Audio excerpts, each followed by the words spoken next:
முகம் தெரியாத நண்பர்கள் அனைவருக்கும் வணக்கம். என் பேர் புருஷோத்தமன். நீங்கள் டக்குனோ சேனலில் இன்னொரு வீடியோவில் உங்களை சந்திக்க சந்தோஷம்.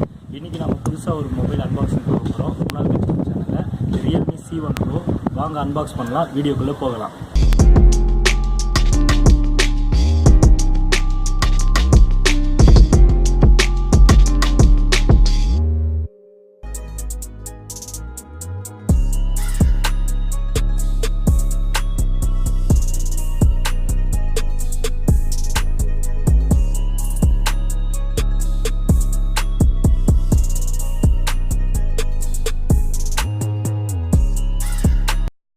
இதான் Realme C1 பாக்ஸ். பார்த்தீங்கன்னா ரொம்ப சிம்பிளாக மினிமலிஸ்டிக்காக இருக்குது. C1 போட்டிருக்கு, சைடில் Realme C1 ரெண்டு சைடில். பாக்ஸ் ரொம்ப சிம்பிளாக ப்ளைனாக இருக்குது. இது ஓப்போட சப் பிராண்ட். பார்த்தீங்கன்னா பாக்ஸோட அண்டரில் வந்து சம் பேசிக் இன்ஃபர்மேஷன்ஸ் கொடுத்துருக்காங்க. Like charging and RAM ROM and manufacturing IME with made in India ஸ்டிக்கரோட. அண்ட் பாக்ஸோட இந்த சைடு பார்த்தீங்கன்னா கேமரா இன்ஃபர்மேஷன் இருக்குது. 13+2 வந்து back and front 5 mega pixel. Screen size பார்த்தீங்கன்னா 6.2 இன்ச். ப்ரைஸ் பார்த்தீங்கன்னா 8,900 சம்திங் கொடுத்துருக்காங்க. நான் அது அவ்வளோ ரேட் இல்லை. நாங்கள் தீபாவளி ஆஃபர் சேலில் 7,000 வாங்கினோம். இப்போ இது 8,000. மறுபடியும் ஆஃபர் போட சான்ஸ் இருக்குது. வாங்க இப்போ நம்ம இதை அன்பாக்ஸ் பண்ணி பார்க்கலாம். ஃபஸ்ட்டு பாக்ஸ் பார்த்தீங்கன்னா நீட்டாக டைட்டாக இருக்குது. இப்போ நான் இதை ரிமூவ் பண்ண கொஞ்சம் லைட்டாக ஒரு எஃபர்ட் போட வேண்டியிருக்கு. அண்டு பாக்ஸை திறந்தவுடனே பார்த்தீங்கன்னா ஃபஸ்ட்டு வந்து ஒரு சின்ன பேப்பர் பாக்ஸ் மாதிரி இருக்குது. இது வந்து டாக்குமெண்டேஷன் நினைக்கிறேன். உள்ளே பார்த்தா தெரியும். ஆமாம், உள்ளே ஒரு பேக் கேஸ் இருக்குது. இப்போ புது ஃபோன்றதுனால கேஸ் கிடைக்கிற வரைக்கும் இந்த பேக் கேஸ் யூஸ் பண்ணிக்கலாம். டிரான்ஸ்பரண்ட் கேஸு, நார்மல் குவாலிட்டியாக தான் இருக்குது. அண்டு 2 புக்லெட் இருக்குது. இது என்ன யூசர் மேனுவல், யூசர் கைட், எல்லா ஃபோன்ஸோட ரெகுலராக வர மாதிரி. அண்ட் இது வந்து வாரண்ட்டி இன்ஃபர்மேஷன் நினைக்கிறேன். அண்டு பாக்ஸில் வேறு என்ன இருக்குது பார்க்கலாம். பாக்ஸில் வேறு எதுவும் இல்லை. சிம் எஜெக்டர் டூல் அதிலே இருக்குது. இந்த டாக்குமெண்ட்ஸ் எல்லாம் வந்து உங்களுக்கு தேவைன்னா நீங்கள் கண்டிப்பாக படித்து பார்க்குறது அவசியம். பார்த்திங்கன்னா நீட்டாக பேக் பண்ணியிருக்காங்க. இப்போ நம்ம ஃபோனை பார்க்கலாம். ஃபோன் நைஸ்லி பேக்டாக இருக்குது. ஃபோன் எடுத்து பார்த்தீங்கன்னா இந்த 6.2 இன்ச் பிக் டிஸ்பிளேயோடு இருக்குது இந்த ஃபோன். பேக்கில் ஒரு சின்ன கார்ட்போர்ட் கவர். பார்த்திங்கன்னா இதுலேயே வந்து டெம்பர் கிளாஸ் வந்து ப்ரீ அப்ளைடாக இருக்குது ஃப்ரண்ட்டில். அது தெரியும். ஒரு கவர் ரேப்பை நான் எடுத்துட்டேன். நல்லா நீட்டாக தான் இருக்குது. இது டெம்பர் கிளாஸ் கிடையாது, ஆக்சுவலாக ஸ்க்ராட்ச் கார்டு. ஆனால் நீங்கள் அடிஷ்னல் ஒரு டெம்பர் கிளாஸ் போட்டுக்கிறது நல்லது. பேக் பார்த்தீங்கன்னா கிளாஸ் ஃபினிஷ், பட் இது பிளாஸ்டிக் தான். ஃபிங்கர் பிரிண்ட் ஈஸியாக கேட்ச் பண்ணுது. ஸ்மட்ஜஸ்லாம் இருக்குது. அண்டு பாக்ஸில் வேறு என்ன இருக்குன்னு பார்க்கலாம். சார்ஜிங் கேபிள் கொடுத்துருக்காங்க. சார்ஜிங் பிரிக்கோடு இருக்குது. இந்த சார்ஜிங் கேபிள் பார்த்திங்கன்னா மைக்ரோ USB கேபிள் தான், டைப் சி கிடையாது. இந்த பட்ஜெட்டில் டைப் சி எதிர்பார்க்குறது நியாயம் இல்லை தான். இதை பிரித்து பார்க்கலாம். நல்லா பேக் பண்ணியிருக்காங்க. சார்ஜிங் கேபிள் ஆவரேஜ் லென்த்து தான். இப்போ நம்ம சார்ஜிங் பிரிக் பார்ப்போம். இந்த சார்ஜிங் பிரிக் ஃபாஸ்ட் சார்ஜிங் இல்லை. ஆனால் வந்து ரேட்டிங் பார்த்திங்கன்னா 5 வோல்ட் 1 ஆம்பியர் தான். ரெகுலராக சார்ஜிங் தான். ஆனால் இது 4000 mAh பேட்டரிக்கு இது எந்த அளவுக்கு சார்ஜிங் ஆகுதுன்னு பார்ப்போம். இப்போ நம்ம ஃபோனை புட் பண்ணலாம். இப்போ ஃபோனோட ஓவர்வியூ பார்த்துடலாம். Back 13+2 mega pixel dual camera setup. 2 mega pixel camera எதுக்குன்னா பொக்கே ஷாட்டுக்கு வித் ஃப்ளாஷோட. இந்த LED ஃப்ளாஷ் நல்ல குவாலிட்டியாக இருக்கும்னு எதிர்பார்க்கலாம். அண்ட் பேக் கிளாஸ் ஃபினிஷாக கொடுத்துருக்காங்க. ஆனால் இது கிளாஸ் கிடையாது, பிளாஸ்டிக் பாடி தான். பிளாஸ்டிக் பாடி தான், நல்ல குவாலிட்டி தான். கீழே பார்த்தீங்கன்னா வந்து சைடில் as usual volume Rockers, power button. கீழே சின்ன இருக்குது. மேலே வந்து இருக்க 5 மெகா பிக்சல் நாச்சோட இன்பர்ட் பண்ணியிருக்காங்க. இந்த சின்னுக்கும் இந்த நாச்சுக்கும் வந்து நல்ல ஸ்க்ரீன் ரேஷியோ கொடுக்குது.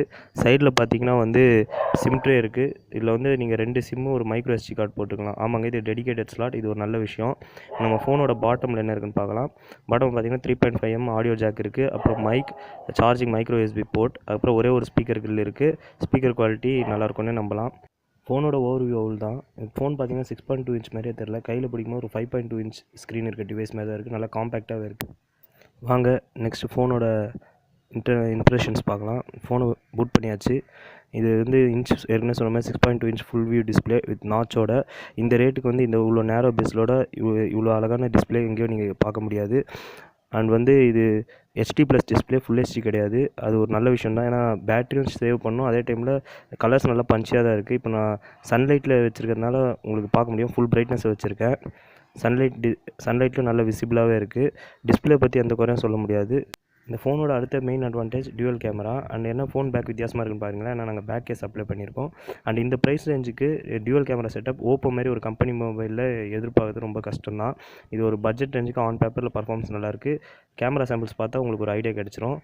அண்டு இதில் ஃபேஸ் அன்லாக் இருக்குது ஃப்ரண்ட் கேமராவில், அது ஒரு அட்வான்டேஜ். ஃப்ரண்ட் கேமராவும் செல்ஃபி கேம் 5 மெகா பிக்சலாக இருந்தாலும் ஓப்போ மாதிரி இல்லை எப்படி செல்ஃபிஸ் நல்லாயிருக்கும்னு உங்களுக்கே தெரியும். இந்த ஃபேஸ் அன்லாக் வந்து நான் நிறைய வாட்டி டெஸ்ட் பண்ணி பார்த்தேன். ஆஃப் த கேமராவில் வந்திருக்கு. இவங்க ஃபிங்கர் பிரிண்ட் கொடுக்கல பேக்லேயோ ஃப்ரண்ட்லேயோ, அதை காம்ப்ரமைஸ் பண்ண தான் ஃபேஷியல் ரெகக்னேஷன் கொடுத்துருக்காங்க. இது லோ லைட்டில் மட்டும் கொஞ்சம் லைட்டாக தங்குது, மற்றபடி ஃபேஸ் அன்லாக் நல்லாவே வேலை செய்யுது, ஃபாஸ்ட்டாகவே இருக்குது, எஃபிஷியண்ட்டாக. இந்த ஃபோனோட அடுத்த மிகப்பெரிய அட்வான்டேஜ் என்னன்னு பார்த்தீங்கன்னா வந்து இதோட பேட்டரி தான். 4230 மில்லியாம் பேட்டரி. ரெகுலராக தர 4000 mAh 200 mAh அதிகமாக கிடைக்குது. அவ்வளோ பேட்டரி இருந்தும் இந்த ஃபோன் ஸ்லிம்மாகவே தான் இருக்குது. ஆனால் இதில் ஒரு நெகட்டிவ் விஷயம் இருக்குது. என்னென்னா அன்பாக்ஸ் பண்ணும்போது சொன்ன மாதிரி சார்ஜிங் பிரிக், அதில் வந்து ரெகுலராக வந்து 5 வோல்ட் 2 ஆம்பியர் கொடுப்பாங்க நிறைய கம்பெனியில். இவங்க 5 வோல்ட் 1 ஆம்பியர் தான் கொடுத்துருக்காங்க ரேட்டிங். அதனால் சார்ஜிங் ரெகுலரோட கொஞ்சம் ஸ்லோவாக இருக்க தான் வாய்ப்பு இருக்குது. ஆனால் வந்து இதோட 4000 mAhன்றதுனால கெப்பாசிட்டி இருக்கும்னு நம்பலாம். ஆனால் சில ஃபோனில் வந்து பேட்டரி அதிகமாக இருந்தாலும் ஸ்டாண்ட் பை சரியாக இருக்காது. ஆனால் இதில் நம்ம பேட்டரி ஸ்டாண்ட் பை எதிர்பார்க்கறது ரொம்ப நியாயம்தான். ஏன்னா இதில் இருக்கிற ப்ராசர் அப்படி ஏன்னா அதுதான் இதோட நெக்ஸ்ட் அட்வான்டேஜ். இதில் என்ன ப்ராசர் கொடுத்துருக்காங்கன்னா ஸ்னாப்ட்ராகன் 450 கொடுத்துருக்காங்க. இந்த ரேஞ்சில் இருக்க ரெட்மி மொபைல்லையோ வேறு கம்பெனி மொபைலில் கூட நீங்கள் 430 தான் பார்க்க முடியும். 450ன்றது ஒரு எஃபிஷியண்டான சிப்பு. அண்ட் இது ஆண்ட்ராய்டு, அண்ட் இது கலர் ஓஎஸில் இருக்குது ரெகுலரான. அண்டு ஸ்டோரேஜ் இன்ஃபர்மேஷன் பார்த்தீங்கன்னா தெரியும். ரேம் வந்து 2GB, இன்டர்னல் 16GB. இதில் உங்களுக்கு ரஃப்லி வந்து 7-8GB தான் கிடைக்குது. மீதி வந்து சாஃப்ட்வேருக்காக போயிருக்கு. அண்ட் வந்து இந்த இந்த ஃபோனோட ஒரே ஒரு நெகட்டிவ் என்னென்னா 2GB 16GB கொடுத்துருப்பில்ல, இல்லை 3GB வேரியன்ட் இருந்தால் நல்லா இருந்திருக்கும். ஏன்னா வந்து இது கலர் ஓஎஸ்னால எந்த அளவுக்கு ஸ்மூத்தாக இருக்கும்னு தெரில. மல்டி ப்ராசஸிங்க்கு வந்து கொஞ்சம் ட்ராபேக் தான். ஆனால் இதில் இருக்க ப்ராசர் எஃபிஷியண்ட்டாக இருக்கிறதுனால அது கொஞ்சம் மேனேஜ் பண்ணிக்கும். இது ஹெவி கேமர்ஸுக்கும் இல்லை மல்டி டாஸ்கிங் ஆப்ஸ் யூஸ் பண்ணுறவங்களுக்கும் கண்டிப்பாக இந்த ஃபோன் செட் ஆகாது. ரெகுலர் யூசேஜுக்கு எனக்கு ஒரு ஸ்டைலாக ஒரு ஃபோன் நல்ல கேமராவோட உங்களுக்கு வேணும்னு சொன்னீங்கன்னா இது கண்டிப்பாக உங்களுக்கு செட் ஆகும்.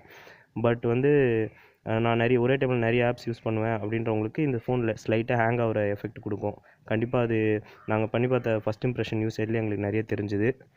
இதே ப்ரைஸ் ரேஞ்சில் பார்த்தீங்கன்னா Realme 2 அப்படின்னு ஒரு டிவைஸ் உங்களுக்கு ஆல்டர்னேட்டிவ் இருக்குது இதே கம்பெனியில். அது கிட்டத்தட்ட இதே மாதிரி தான் இருக்கும். உங்களுக்கு ரேம் பத்தாதுன்னு நினச்சிங்கன்னா நீங்கள் அதை வாங்கலாம். ஆனால் என் ஒப்பீனியனில் கேட்டிங்கன்னா கம்பேர் பண்ணி பார்த்தா ரேமை தவிர்த்து அதில் ஃபிங்கர் பிரிண்ட் ஸ்கேனர் இருக்குது. அண்ட் அடிஷ்னலாக இதோட ஃப்ரண்ட் மெகா பிக்சல் அதிகமாக இருக்குது. மற்றபடி சிம்லர் ஸ்பெக் தான். நீங்கள் ஆவரேஜ் யூஸராக இருந்தால் நீங்கள் இதை வாங்குறதே பெஸ்ட்டு.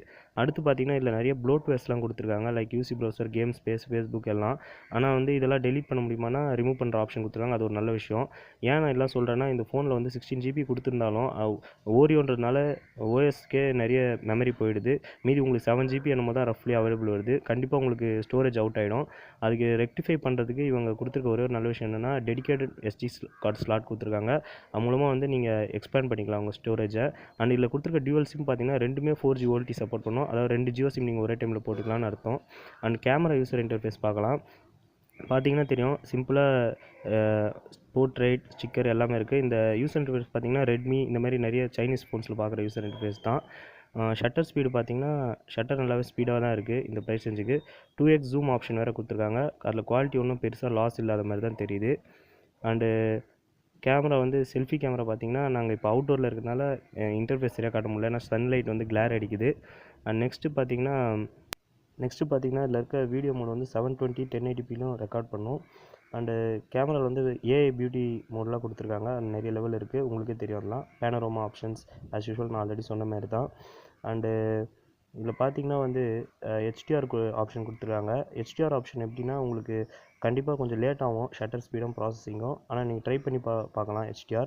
அதுவும் ஒரு நல்ல விஷயம் தான். இப்போது இந்த ஃபோனோட கேமரா சாம்பிள்ஸ் கொடுக்குறேன். உங்களுக்கு சாம்பிள்ஸ் பார்த்தோன்னே ஒரு ஐடியா கிடைக்கும். பார்த்திங்கன்னா இது நார்மலாக எடுத்தது. அண்ட் வந்து டீட்டெயில்ஸ் வந்து சம்டைம்ஸ் கரெக்டாக கேட்ச் பண்ணுது.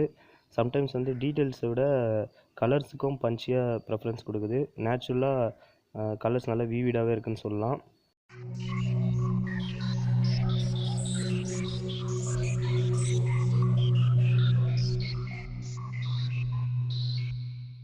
கேமரா வந்து நான் அடுத்து வீடியோ சாம்பிள் கொடுக்குறேன். அதில் உங்களுக்கு ஒரு ஐடியா கிடைக்கும். வீடியோ சாம்பிள் பாருங்கள். இப்போ நீங்கள் பார்த்துட்டு இருக்க வீடியோ வந்து Realme C1 Proவோட பேக் கேமராவில் எடுக்கிறது. இது 1080p குவாலிட்டியில் எடுக்கிறேன், ஃபுல் ஹெச்டியில். இதில் வந்து எந்த விட ஸ்டெபிலைசேஷன் எதுவும் கிடையாது. ஆடியோ வந்து கம்மியாக தான் கேட்கும். ஏன்னா வந்து இதோட மைக்கில் தான் இருக்குது. இதோட ஆடியோ சாம்பிளும் இதே தான், ரெக்கார்டிங் குவாலிட்டி. ஸோ இப்போ உங்களுக்கு இதுலேருந்து ஒரு ஐடியா கிடச்சிருக்கும்னு நம்புகிறேன். ஸோ இந்த ஃபோனோட அன்பாக்சிங் இதோட முடிஞ்சிருச்சு.